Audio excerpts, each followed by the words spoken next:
What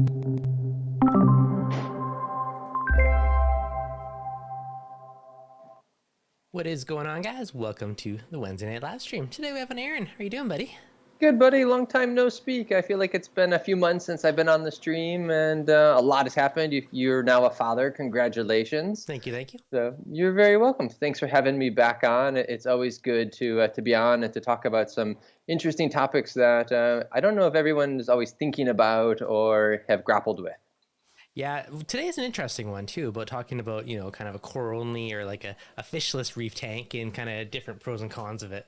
So it's kind of a good one to dig into, something a little bit different today. Yeah, it's something, and for full disclaimer, and I'm sure I'll talk about this a few more times. The idea of having a fishless reef tank is probably not the norm, and honestly, I didn't do it by choice. So I want to start with that as a disclaimer here, and but talk about why I'm fishless and what it means in terms of the rehabilitation of the aquarium and what's next for it. Yeah. So I know you're not totally fishes because I see one fish you're feeding, but aside from that. Yes, in full transparency, there is one single chromis, blue chromis in there, and so it's not 100%, but philosophically, for today's purposes, we're going to be talking about being fishless. All right. No, that sounds good. So I guess a big consideration, I have seen lots of coral and frag systems that are fishless, right? It's just straight up the coral. Now, a chunk of the time, they do tend to be plumbed into a reef tank. And I think, but not always, and I think the bigger consideration is the nutrient load without a fish system. I mean, if you don't have fish, you don't have to buy fish food. It's going to be a lot cheaper to run your tank, but you're also not getting that fish poop, which is your coral food, so you're going to have to supplement a lot more.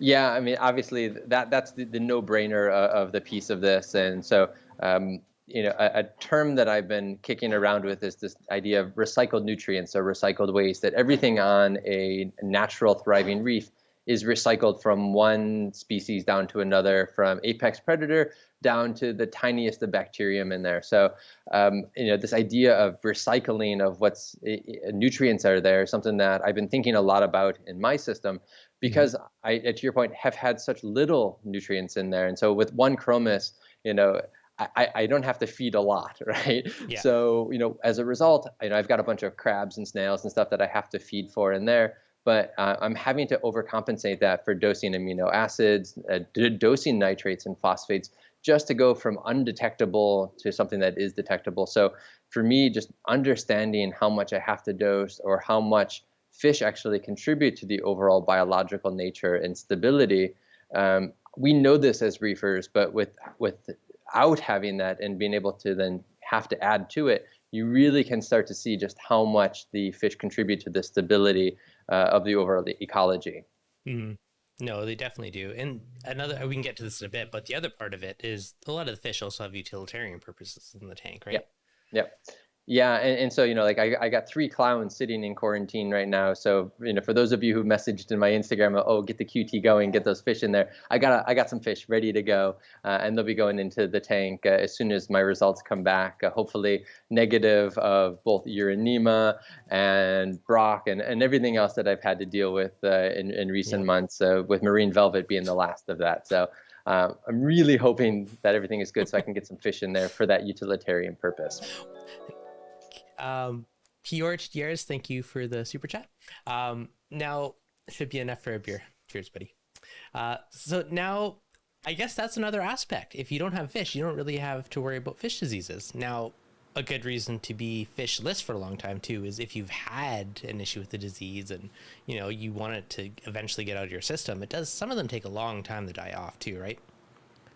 Yeah, marine velvet was the one that wiped out everything on the tank most recently. So, for those of you who had seen some of my pictures and some of the fish I added to it, I had some beautiful fish, just gorgeous fish that I saved up a lot of money to be able to add to the tank. And, one fish just, broke it for everyone else. But, it's raised a question for me, like, philosophically, well, what is a reef tank and how do we define a reef tank? We've kind of have the argument, there's the ocean, right? And what's in the ocean versus what's in our box of aquariums that are behind us.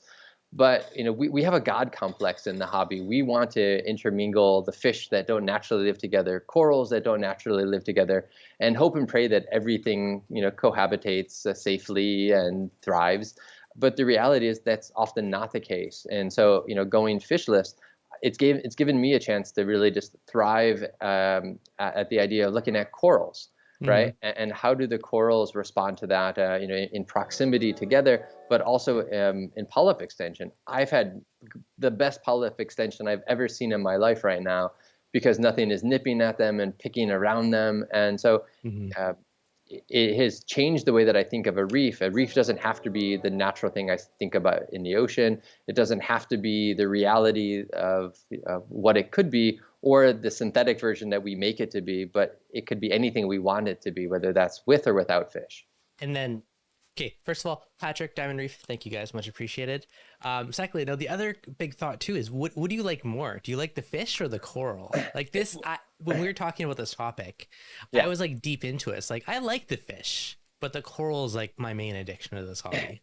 Yeah, so this has been a topic of discussion a lot of my European friends and I have, because they will have just 1 or 2, 3, 4, 5 fish in their tank, and they're utilitarian fish, a couple tanks, and the rest of it is just the corals. And for them, they are diehard coral fans, right? For them, it's the coral that takes the cake. For most of us, we're probably either a hybrid 50-50 fish and corals and try to make it all work.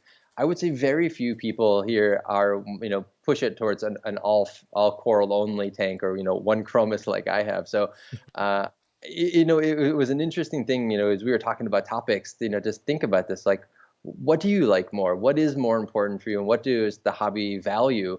One fish, plus coral only, fish only, and this idea of a thriving reef, kind of just has a super abundant, diverse population of fish and corals in there. And I think the hobby has come to be the definition of a modern reef tank. Yeah, I think you're right on that one. And the other consideration too, if you have algae issues, like I'm dealing with some algae issues in the tank beside me a bit right now, like I still have the lovely hair algae that keeps coming back.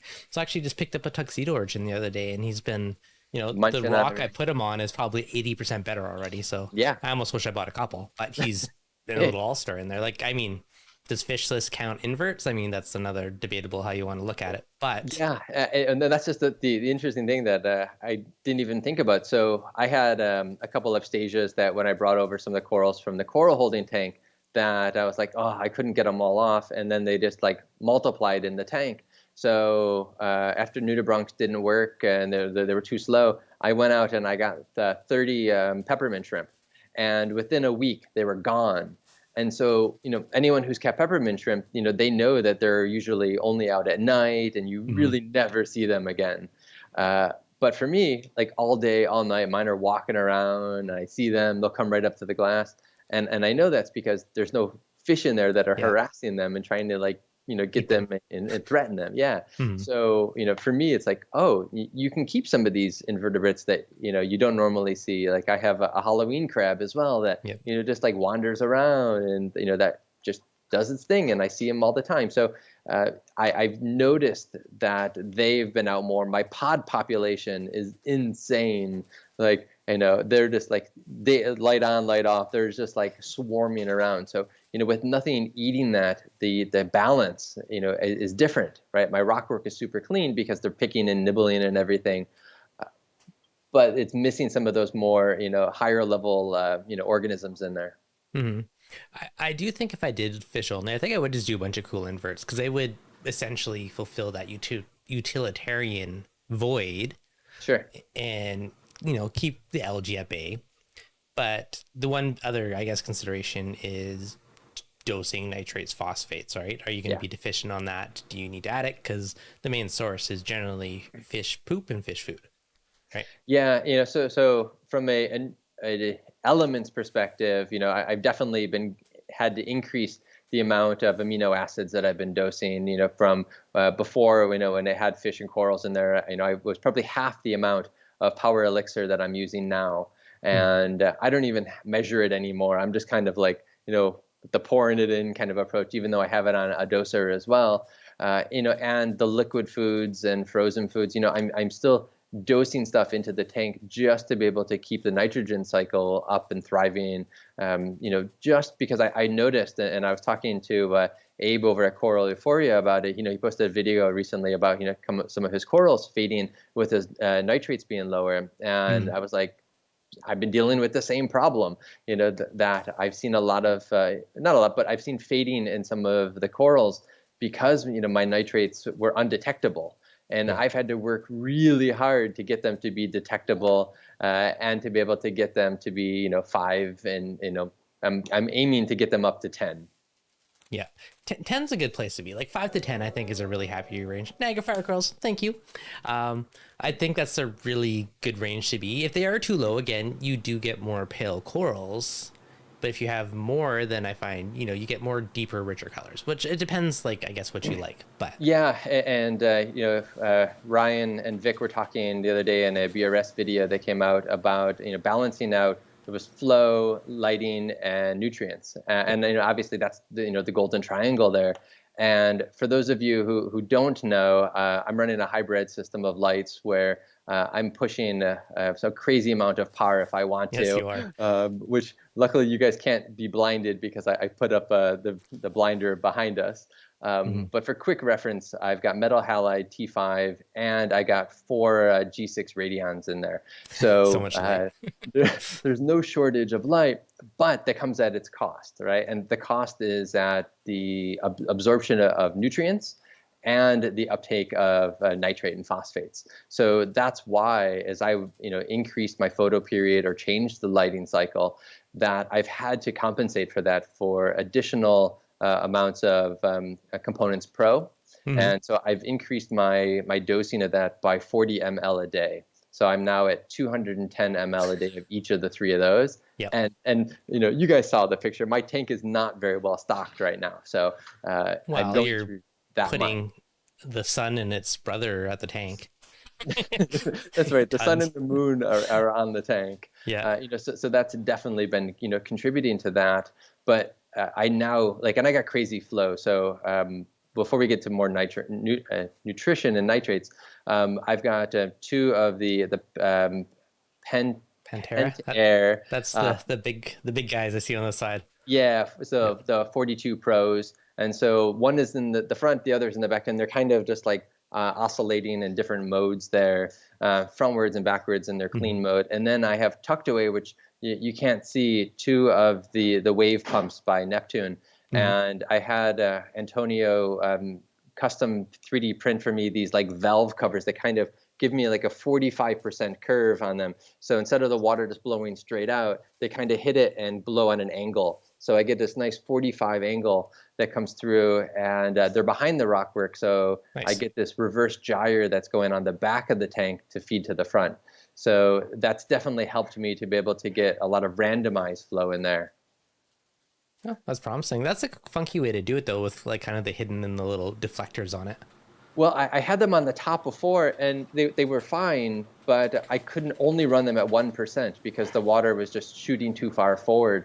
Yeah. And so I was like, well, what can I do? What can I do? And I reached out to Antonio. I'm like, hey, this is my problem. Can we come up with something? So I sent him one of the waves, and he 3D printed some of these covers for me, and they're adjustable. You can kind of turn them any which way, 360, that you want to be able to have the flow. So what I could do is I lowered the units down behind the rockwork, so I only see the cord coming up. And then I get all of the extra water flow in spaces that I wouldn't normally get. So I get a lot of a more randomized flow in the tank than I would have otherwise.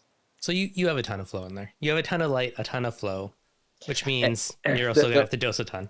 That's right. So that's been one of the last issue of trying to stabilize the amount of nutrients that I need to add to it.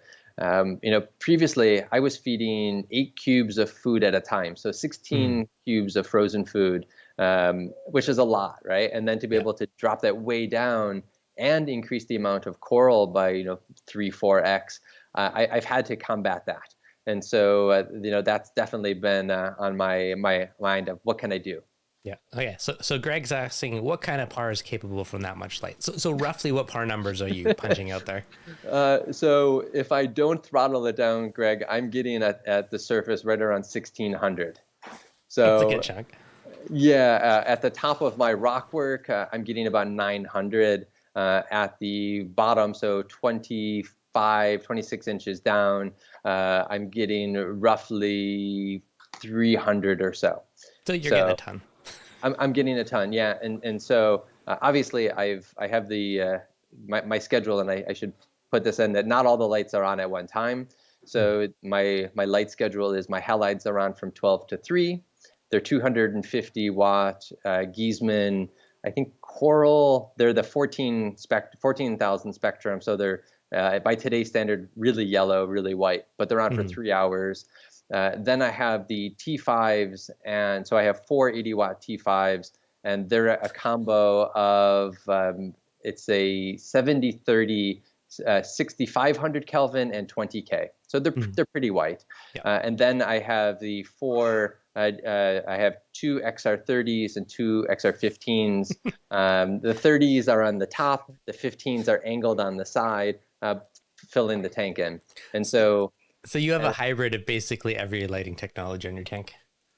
Yeah, but it Yeah. has, we've talked about hybrids before, and we talked about lighting systems, and it's having me rethink, what is a true hybrid, and what's the alternatives to that.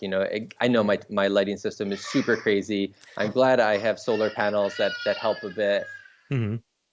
But at the end of the day, the proof is in the pudding in the corals, because they're really putting out some great color, great growth, and the polyp extension. And again, aligning that golden triangle between flow, lighting, and nutrients. Yeah. Now it's interesting a bit too with like that much par. Like, do you notice a big difference running crazy high par versus lower par, like in prior setups? Yeah, I know we've talked about this, and it's been the hot topic of some BRS videos. This the 2 to 350 range, and I definitely know that that's a sweet spot for many corals, but for certain acroporas, I find that level just isn't enough to be able to sustain the amount of growth or the coloration that they need. Like the spath, for example. If I put my spath down at 300, it'll fade right out. But if I get it, that 600-700, it thrives. So, I think that we often talk about it as a generalization, that most corals need between 2 and 350. And yes, I'd say that that's probably right for a large amount of corals when they're during their photosynthetic time. That's a good amount. But for certain corals, that are in the fringe zone or the intertidal zone, where they're used to being just, a little bit below the water or exposed, to the air, they're used to being able to deal with crazy par. And so I found that, by offering them, I do get better growth, but better coloration from them as well. And honestly, it's not just for some of those acros, but I've also seen it in my clams as well. So I've got a couple of clams, and you saw it in the picture. And then actually since then, I've moved them up a little bit further to increase their par by about 100, and they've been even that much happier just being able to get a little bit higher into the light and a little bit less flow too. Nice. Well, that's good. Everything's happy.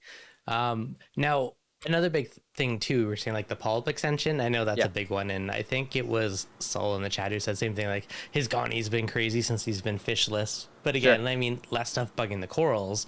You're gonna get that amazing polyp extension. Yeah, and again, it's that balance there, of what do you value more, your fish or your coral, or what can you sacrifice? And if polyp extension is one of those things, you get corals that just have natural crazy polyp extension like a Slimer, and no matter what goes on, they're going to look great. So I think it's just thinking about that in the trade-off. And I see one of the comments, Greg, you're talking about the photo period. So exactly, by having that amount of light, I've been able to curve off a few hours of my light schedule on there, which from the power perspective helps.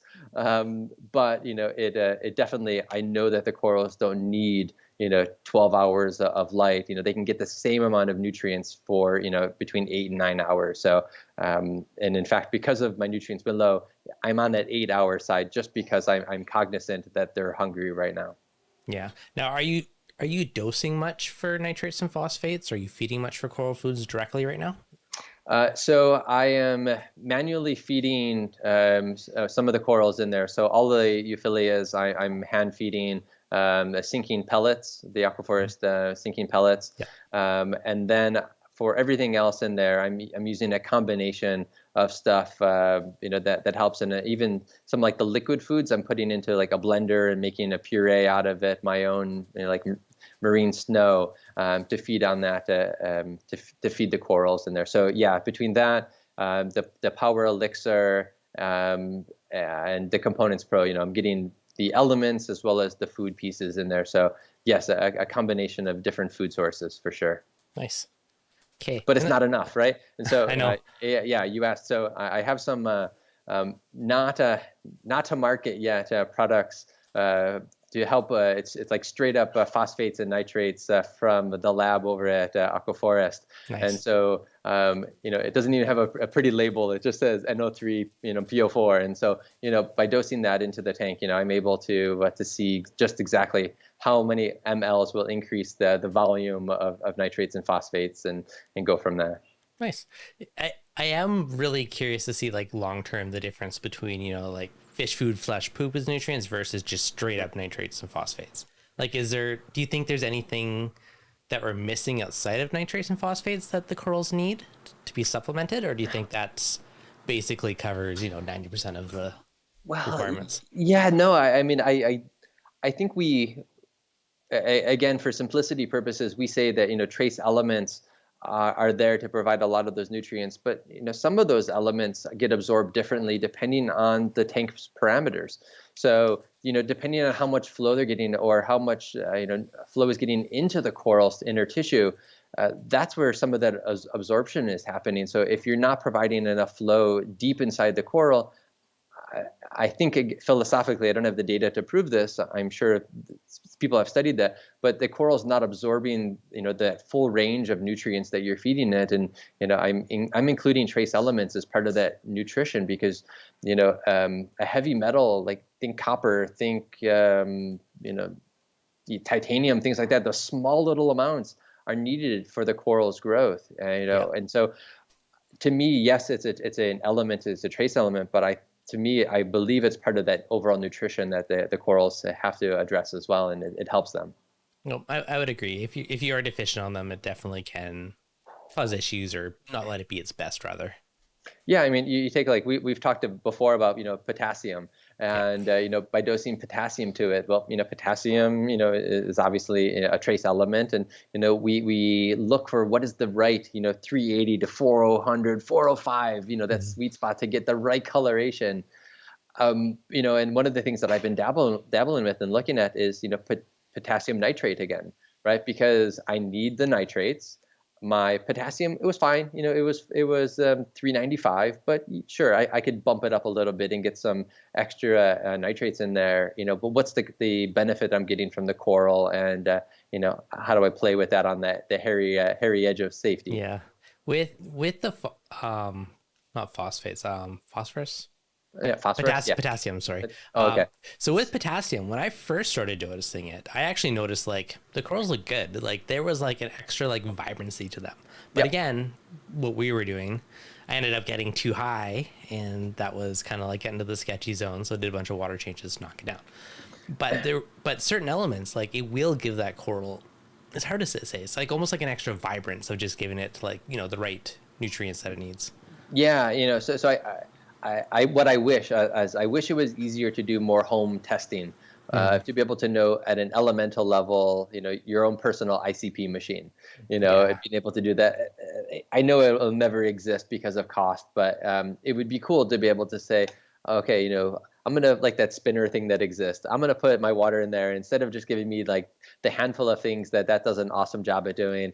I wish it did 100 things to be able to tell me, all right, I'm low on strontium. Let me incrementally increase my strontium, or my too much green is in there. Let me reduce the amount of molybdenum that I'm feeding my tank. Just like these things that we geek out about. But if we were able to have a better testing that we could do at home, how much better would our tanks get? Be awesome. Well, it would give us that level where you can kind of almost fine tune and tweak the colors. Because Sure. I know I've messed up colors by overdosing certain nutrients. You could, it definitely plays a role for sure. Yeah, yeah. So, it's one of these things that, again, it goes back to that God complex. We're trying to play God in our tank, and with the right amount of knowledge, I think it's easier to get better at that. But it comes at that risk if we're not fully informed of the potential or in the potential risks. It, you know, we all spend a lot of money on our aquariums, and so being able to do something without testing or without knowing the ramifications, we got to be slow. And we've been burned a few times on that. So Trailblazing, buddy. Okay, exactly. so two questions from Poor Man's Reef. Well, one of the comments says my best ever tank was fishless, no cleanup crew either. Just realized what the topic was. Yeah, so you can definitely have it. Like I know people, even with new tanks, like I know people say you gotta cycle the tank for stuff like that's more for the fish than for the corals. Yeah, yeah. I mean, that's one of the things that Jake Adams has been really trying to spread the word of, is like use the corals to cycle the tank, and I think that's a relatively new concept for folks, and that's been a hard thing for people to wrap their head around, because again, it's fear of death in that. It's like, I'm setting up a new tank, and do I want to invest hundreds of dollars in these corals, and what if they don't make it because something's not right? So I get both sides of the coin there, but from a bacterial biodiversity piece, by adding these pieces of coral, into the tank, you're helping the overall stability of the system. Yep. Okay. That's one where it scrolls away. Quite Aquaforest question for you. In any of the ABEV bottles from Aquaforest, is there bacteria?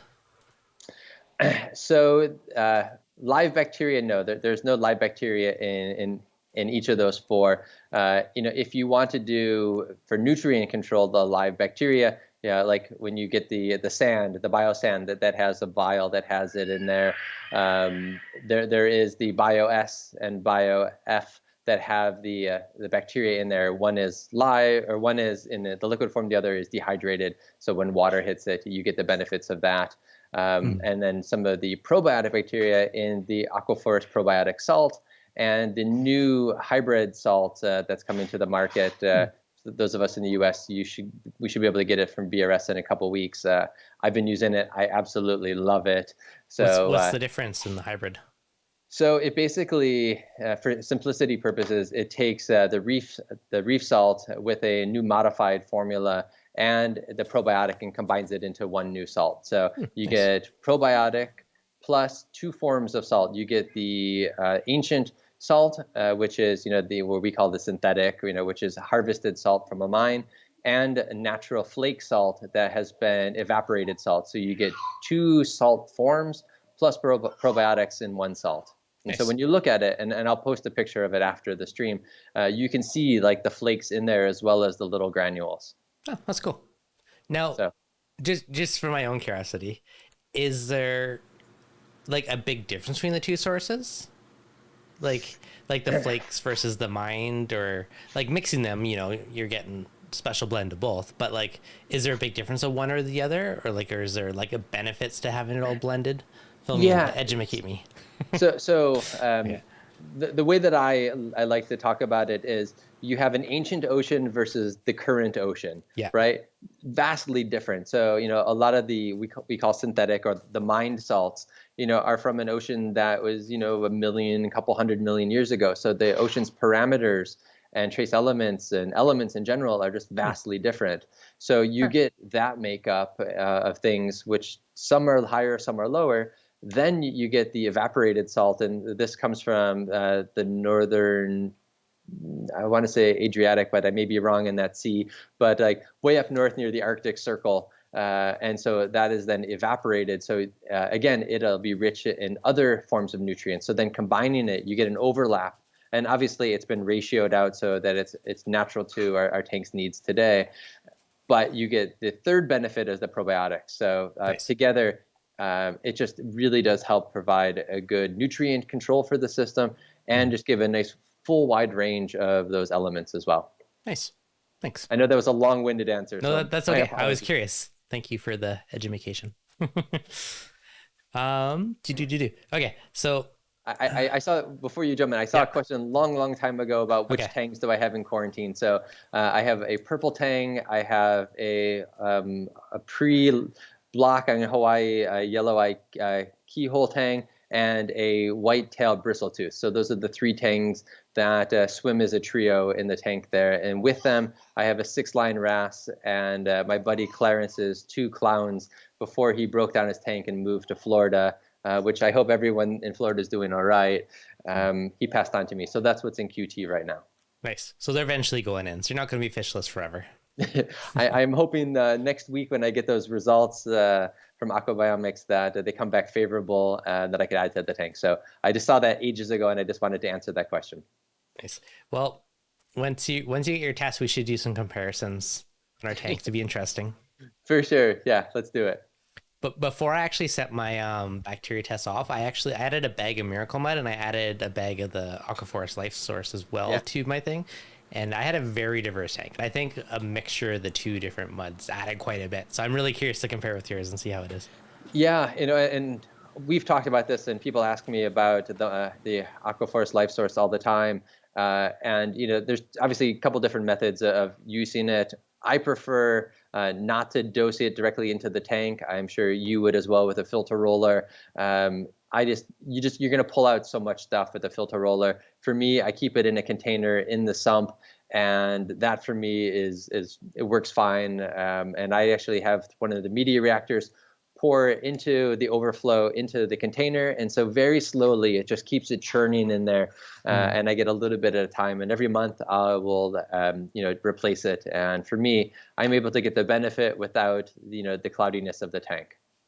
It was really cloudy when I first added it, but it's under my Chato, so it's basically just the bottom floor of my refugium in a sense. Sure. Worked well. It's good.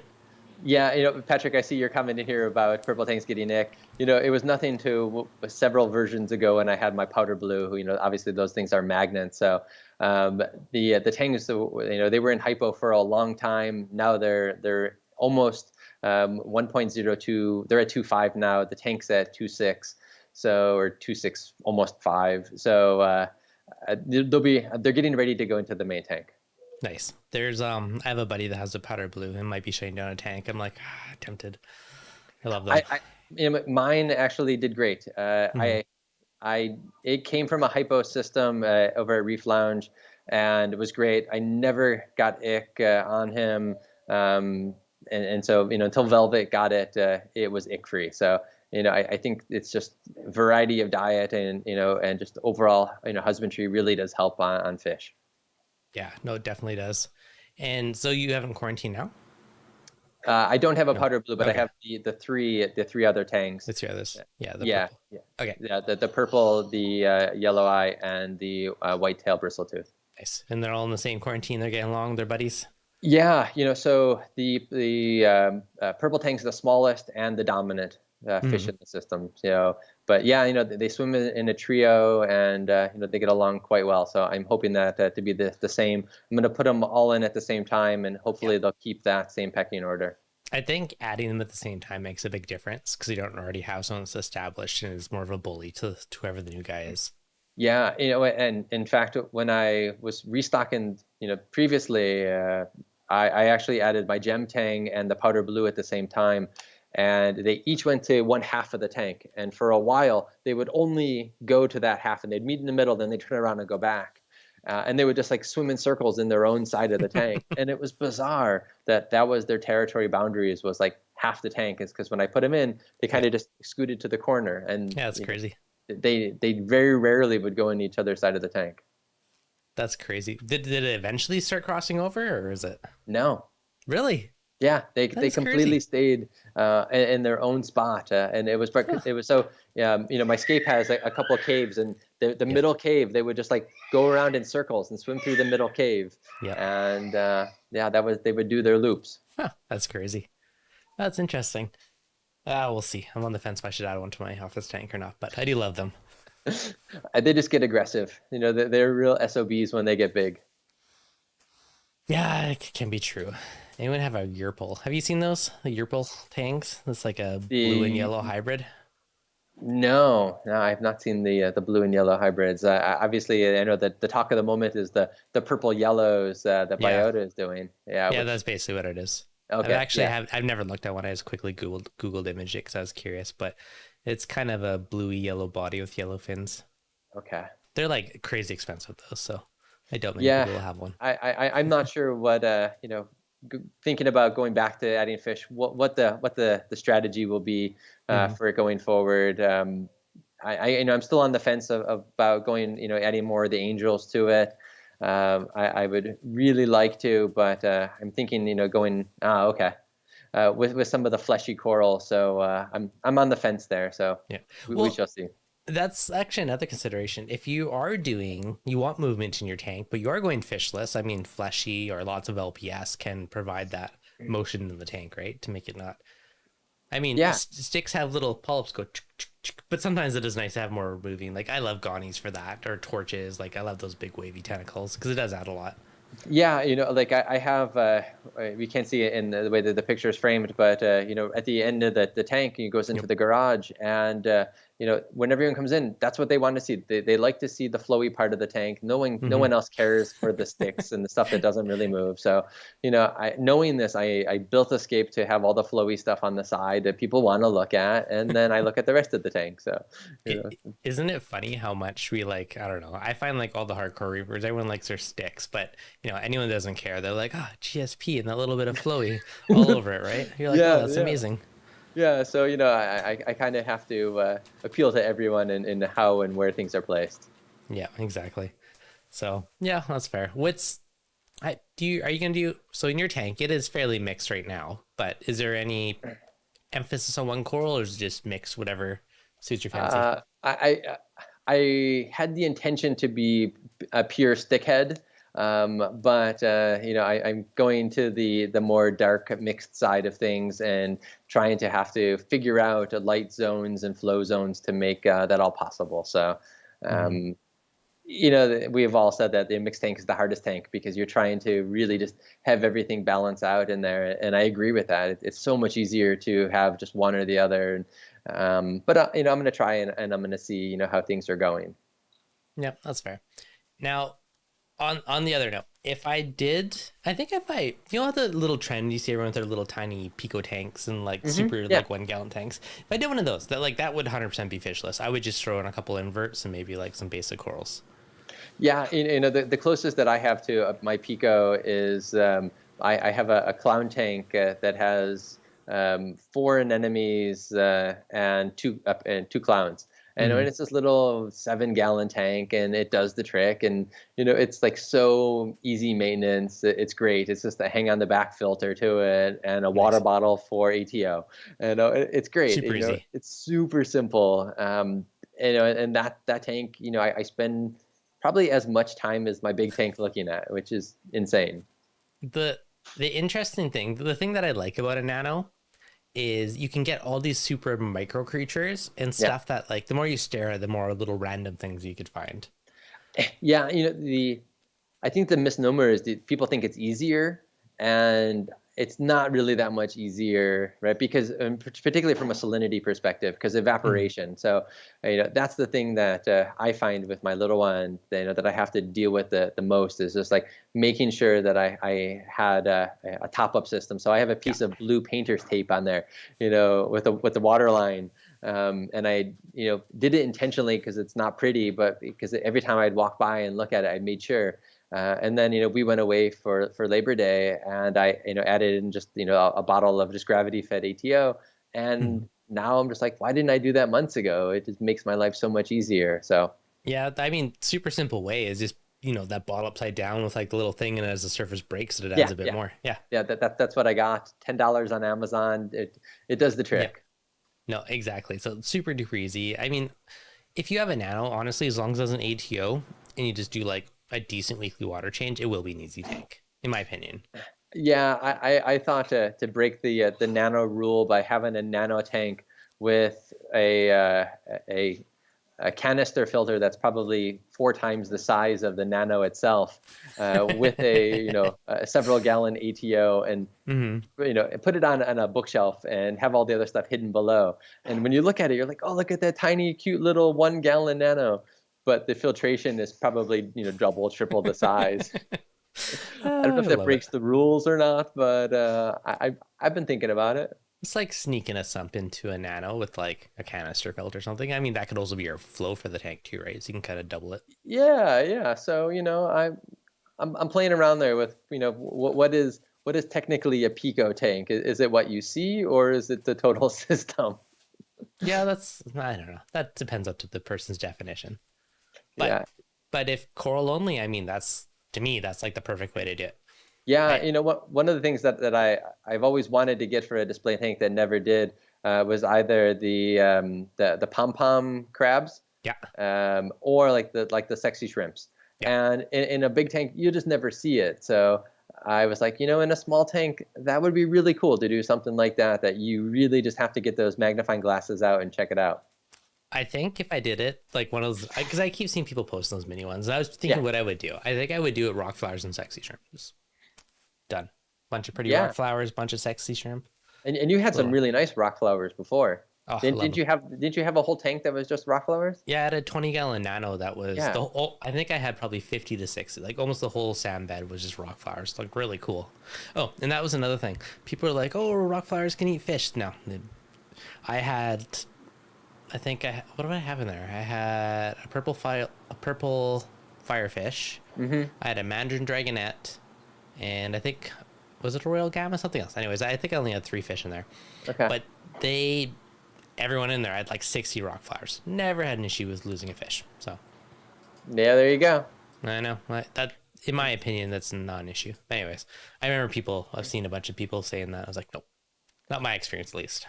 Yeah, I've come to the conclusion I'm not going to add the anemones into the display tank. I don't want them stuck up in the pump or jumping around everywhere. So I'm going to keep them as a separate tank and let them be on their own. But in fact, you even mentioned this, adding the rock flowers to this tank, and I might go down that path. I think that could be, if I get some really cool ones, I might just do that. Rock flowers are awesome, and they, for the most part, stay still. They can move around, but in general, they find a spot they like and they don't really budge. For me, I don't think I do like bubble tips and stuff again. Like I do love them, but I wouldn't put them in a mixed reef. I'd only in a dedicated tank, because they will eventually move, and they will trample over all your fancy acros and everything else as they do, and not a fun day. Yeah, and then they find the pump, and then it's a mess. Yeah. Okay, prawn goby. So I did have one for a while. I had it for a few months and then disappeared. I'm pretty sure it wasn't from a rock flower though. I'm not sure, but that was a super cool fish. But the problem is, I saw it like once a week. It was the most elusive thing ever. Yeah. They're like so tiny, but they look amazing. Yeah. So I think that the trend of those Pico tanks is probably here to stay. And it'll be interesting to see as people getting into the hobby. Do they start to think about a Pico tank, and then do they evolve, or do they go the opposite way? They have a big tank and they go back down to a Pico nano size tank because it's just that much easier and cheaper to maintain.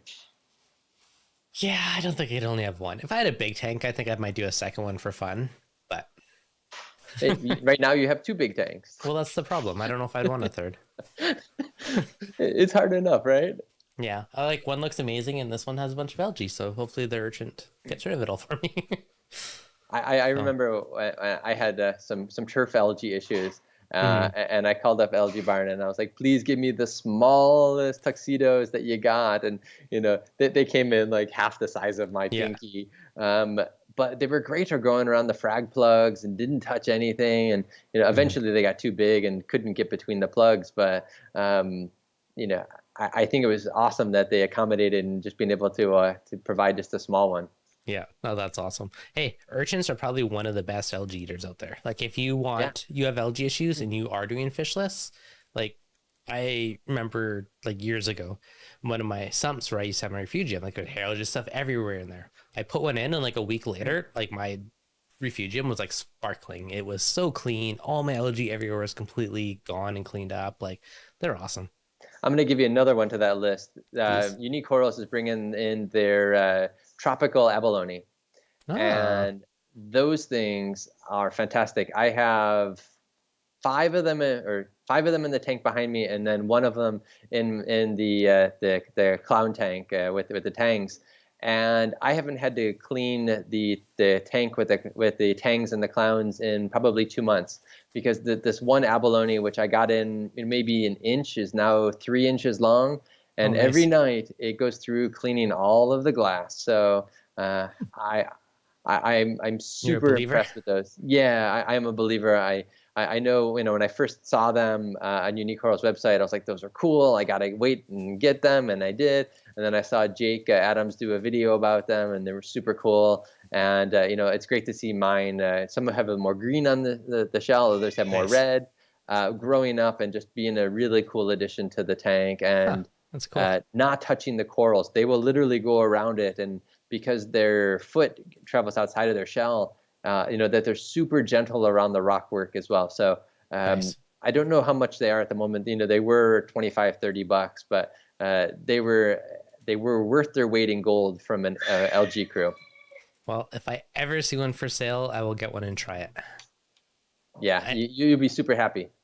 no, they're super cool. I've never seen one for sale though, other than like a Asian seafood market for like in a Yeah, tank, which I don't know if they would work though, because I think they believe they're cold water, but so those are the cold water ones, yeah, which will not survive or so I figured. acclimate into the warmer water at all. But these ones are specifically aquacultured in warm water, Hmm. and I think they're done in Bali or somewhere over there. But they are unbelievable little creatures. Yeah, check them out. Unique Corals, I think, as the exclusive for bringing them in, but they're super cool. Huh. Oh, one of the guys in the chat just said JNL Aquatics has some. Okay, there Next you time go. I go there, I'll have to pick one up. Very Yeah, cool. you'll be impressed that you did. Okay, that's awesome. Never heard anything eat bubble algae. Great creature. Oh, except for emerald and foxface. One sec. Gotta reread this comment. I never need anything to eat algae, but we all need some great creatures for bubble algae, except emerald and foxface. Bubble algae. Okay. I saw Oh, this question was in the chat earlier too. Sailfin tanks supposedly will eat it. Foxfaces will. Emerald crabs, of course. yeah, yeah. Some other tanks do, but I also, and I see Kat in the chat here. yep. She had a great method for, I think it was injecting them with hydrogen peroxide. So Nice. if you're still on, Kat, I think that was the method you had shared. And I know a few other folks, Sean, who I don't see on here. He used a modified dental floss pick, the one Mm-hmm. that has the plastic with the piece of and the floss in the middle, and Yep. get underneath there and like pick at the base of it. And that was an approach that he used on there. Nice. Yeah, hydrogen peroxide is like a go-to to kill almost any algae. Like it does some magic. In the past when I did it, I would just use a water change hose and try and physically suck out them. Yeah, And then if you hit it with a little syringe with hydrogen peroxide afterwards, to kind of kill off the bases that you didn't get. And that worked pretty well. It's kind of a mix of the two, but yeah, I did that, and then I'd go back in with a wire brush as well, and I would scrub the wire brush with the hose attached by a zip tie to the brush. yeah, So anything that it was kicking up, that it would just siphon out. nice. So that's what I would do in that situation. Beauty. I Self-innit. saw someone ask about eating the abalone. So I actually had one of them that died in there, and I was like, should I eat it? uh, so I thought about it at night. In the morning, in fact, my two emerald crabs, I saw them picking at it, and they must have feasted the entire night eating it, because it was like just a tiny little piece of it left in the morning. Yep. It's your end of the world survival food, your abalone farm. Yeah, I mean, it goes back to that, recycled nutrients piece, about, and I got the same with some snails when they die. My hermit crabs will take over the shells and they eat the rest of Mm-hmm. the snail. I think this goes back to we thinking more about what's waste, and what is the recyclability of what we put in our tank. Has something I've spent a lot of time thinking about. And if I'm feeding this, is it a single point feed, or what else is benefiting from me adding this Yeah. product to the tank? Well, that's another semi good question. If, like, for instance, if something dies, like a snail or something in your tank, would you pull it out and remove it, or would you just let the other creatures eat it? And Yeah, 100% let everyone else eat it. yeah.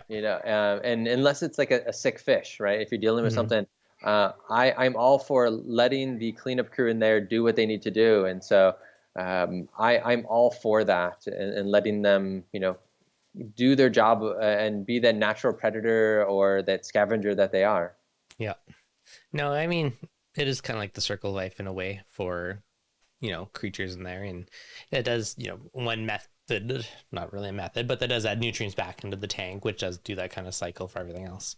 But Yeah, yeah, it's something that, I think I just think we have so many other things that we think about that we don't think about. How is this fish food, going to exist beyond my fish eating it, right? So mhm. we know that fish have a poor metabolism. So much of the nutrients they don't pull out of it, that they just excrete out, which we just say, oh, it's coral food. But when you think about it, like how much of that is being absorbed, and by what? And so I Yeah. just, as we increase flow, we increase the ability for some of those particulates just to go everywhere. And I know in the past you talked about putting a piece of your frozen food on your, I think MP40 or 60 that you Yeah. have, and you just like let all the little pieces just go in the tank. Where I used to just rinse mine out, and those little pieces feed something. So you were Yes. in essence doing that recycling, as you went through the process. Now, the only, I guess, like caveat there is you do get extra like phosphates and stuff from, lead juices. Yeah. Now, then again, I do run GFO, which I change every couple months to counteract it. But if I rinse it, I'd probably have less phosphate issues. Now, I also probably have an overstocked tank. I have a lot of fish in my tank. There's Sure, a lot of sure. mouth, there's a lot of poopers.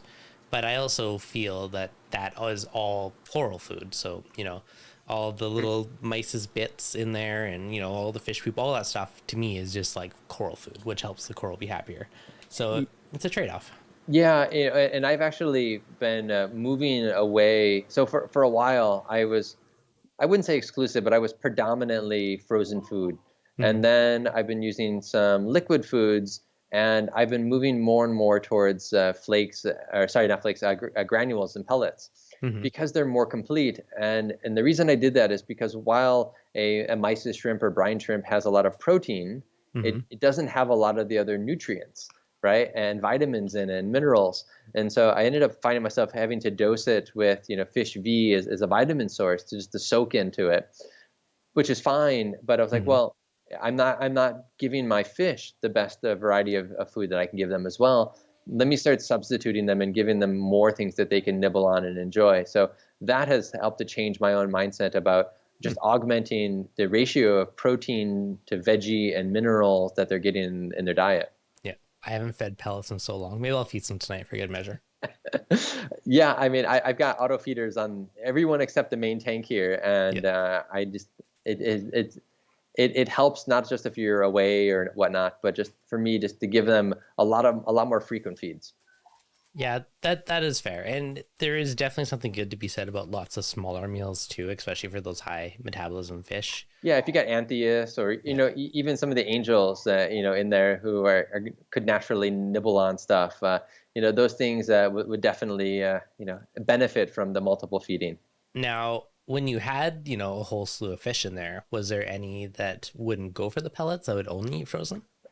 So it was actually the chromis that's in there was the one fish that would not eat pellets up until recently. So, and actually now it's eating an Anthias food. Ah, So nice. for whatever flavor things that are put onto it, it's benefiting from that and eating that. So I don't even depend on it eating frozen foods before, like I did in Yeah. the past. Yeah. My two questionable ones, I'm thinking of my tank, would be the copperband butterfly and the mandarin dragonet. I don't think they would eat pellets, Yeah, but they do eat pellets mysis. are really hard to get a copper band.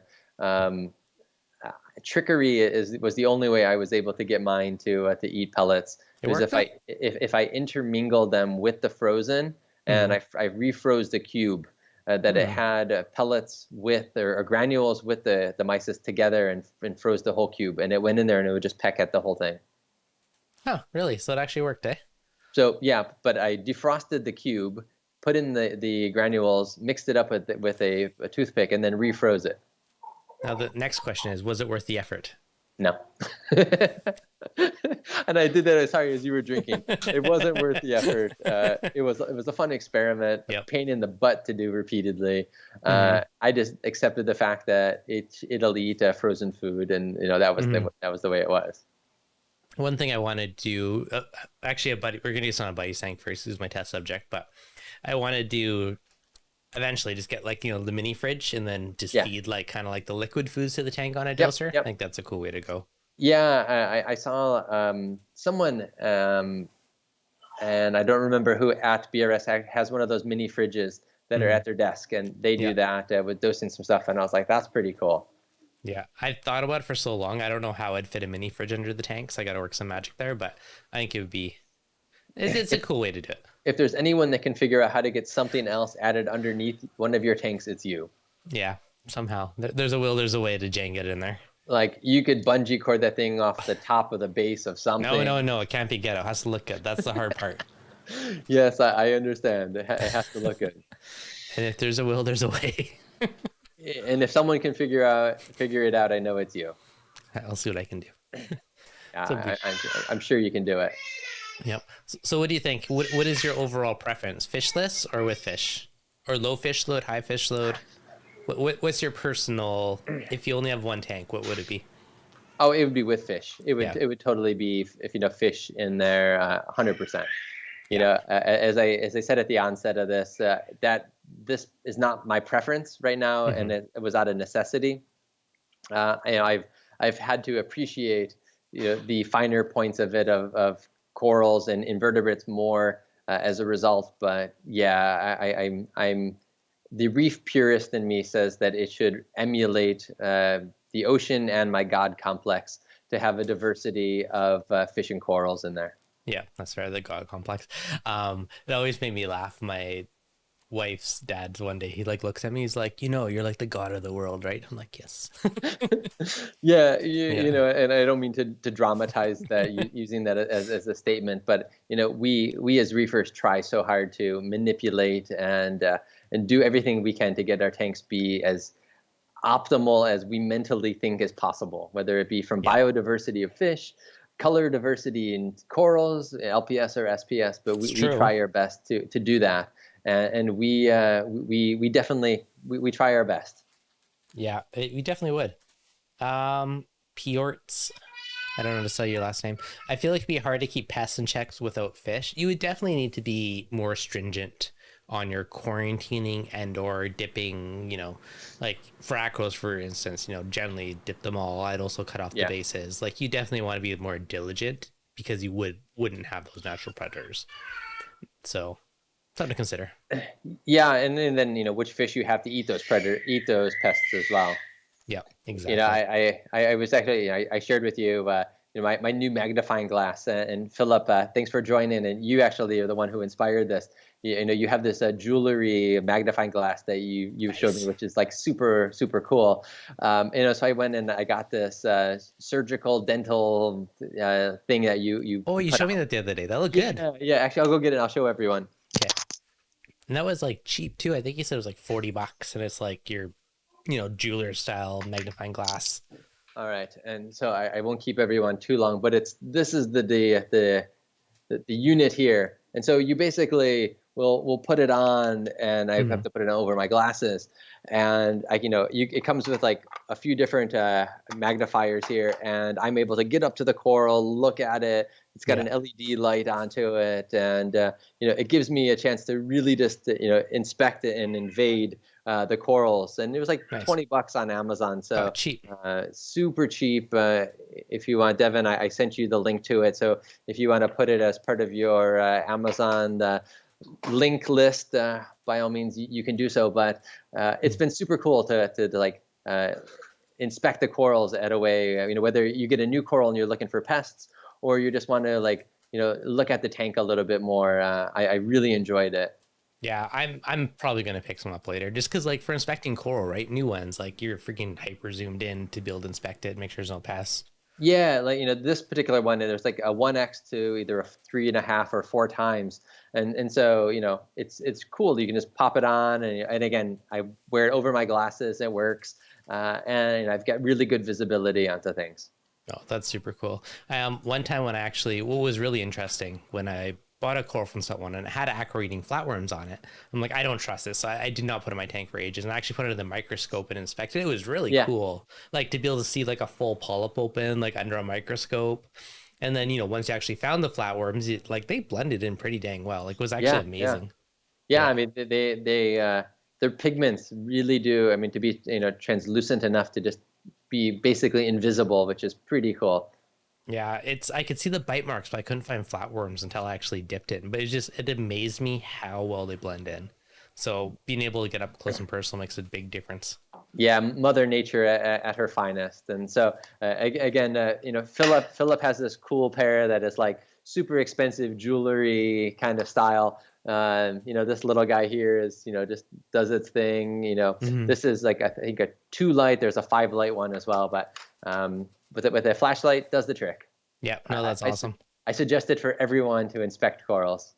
I will Yeah, find your link later. and I see Philip, you agree with that as well. So for anyone who likes to geek out and really go macro, Yeah. I highly suggest it. All right, I'm gonna order some later. You've inspired me.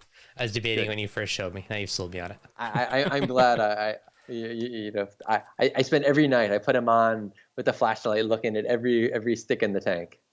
So totally off topic, but do you ever look at your tank like lights out or just the moonlight's on and like notice all the different creatures you see in there?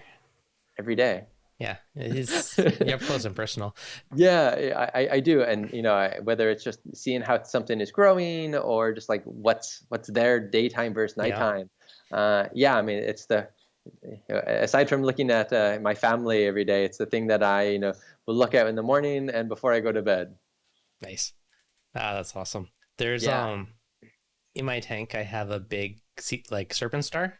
Yep. That's like a dinner plate, One, but one of you don't the see him. You never red. see him until nighttime. And he's Is it one of the black. red ones or the black? Yeah. Yeah, It's he's black. black with little spiky arms. But the lights are on, you don't see him. I know which rock he lives in, so I can shine a flashlight in and you can see his arms. But usually if you fly in the flashlight, he'll suck his arms in and hide. But nighttime you can Sure. see the big arms come out everywhere. It's like a Yeah, cracking in the rock. it's cool to see that, and even just looking at your corals to see the polyp at the very end of them be all nice and open, and just how they're feeding and everything is pretty cool to look at. Your tank. I think we've talked about this a long time ago, but a lot of folks reduce the flow at night in their tank. But I actually increase mine at night to give me better circulation, to clean off any of the mucus or the stuff that's floating around, and get pulled off into my sump, to give me clearer water in the morning. Because Mhm. I again, watching the tank at night, I see that they release these films and stuff during the night when they're feeding, and that's a way that I can keep it a little bit, both cleaner, but them a little bit healthier as well. So Interesting. yeah, I increase my wave. They're on not so much during the day, a single percentage, and then I double that at night. Hmm. And so that really does help to create these random flows and gyres in the tank. Many years ago, I used to like tone it down at night, make it more peaceful. But now I just leave it random 24/7. It just is what it gets. But Sure, sure. yeah, Yeah, and I think that, and I don't even know why or how that idea got to be. Oh, you reduce the flow at night. But if you think of it, the ocean doesn't reduce its flow at night. It's exactly. on the tidals, based on the moon, and it just Mhm. gets crazy flow. So I don't know how that misnomer got into the hobby, but I want to, as part of that triangle of flow, have people think about it, the daytime versus their nighttime flow. Yeah, yeah. I say just give her like let it go all the time. Yeah. Yep. Do you other round thought? Do you dive at all or scuba dive? Yeah, yeah. Have Yep. you ever went night diving with a UV flashlight? Not with a UV flashlight. You should. I've dove before with flashlight, and actually one time in Hawaii, I was maybe 50, 60 feet down. My flashlight stopped working, and my No. dive buddy is 50 feet away or so, too far. Mhm. But I'm hitting it underwater, and eventually I hit it and it opens, and there was a puffer fish that was in front of me, and it blew right up. Like it freaked me out, Yeah, freaked out the fish, that's and cool. yeah, it was a fun time. That's awesome. I did this was like 2 or 3 years ago now, but we did in the Cayman Islands for when the corals were spawning, Yeah. which was super cool. But night diving under just the moonlight was really cool. But one of the guys had UV flashlight, and it's just like so cool to see all the corals fluoresce underwater, like in our tanks, but actually in the wild. Ah, So I don't know why that popped into my head, but it's a really cool way to do it. that's cool. Yeah, I think I see next your time message. when my passport I have to Yeah. renew. Hmm. So, but yes, when traveling happens again, I definitely would like to do that and to go to someplace with a UV light or blue light and be able to check stuff out. Yeah. Would be fun. All right, family calls, buddy. Appreciate you coming on today. It was definitely a good chat, as always. I love our chats, so it's a fun one. Yeah, I see everyone sees that I have to go get my daughter. So Yeah, it popped up. yeah, but thank you so much for having me on, Devin. And again, great questions, folks. And I hope that this has just sparked people to think a little bit about, what does a reef tank mean to you, and how are you looking at the recyclability of what you put into your system and how it's feeding multiple things, either singularly, or as an ecology to help them each to and independently to thrive. No, exactly. So hopefully you learned something. Hopefully you're at least inspired. If you enjoyed it, be sure to hit the like button. If you want to check out Aaron's Instagram, it is linked in the description below. And quick shout out, Pjorts, Diamond Reef, Patrick, Niagara, Fire Corals. Thank you guys for the super chat. Much appreciated. And we will see you guys on the next live stream.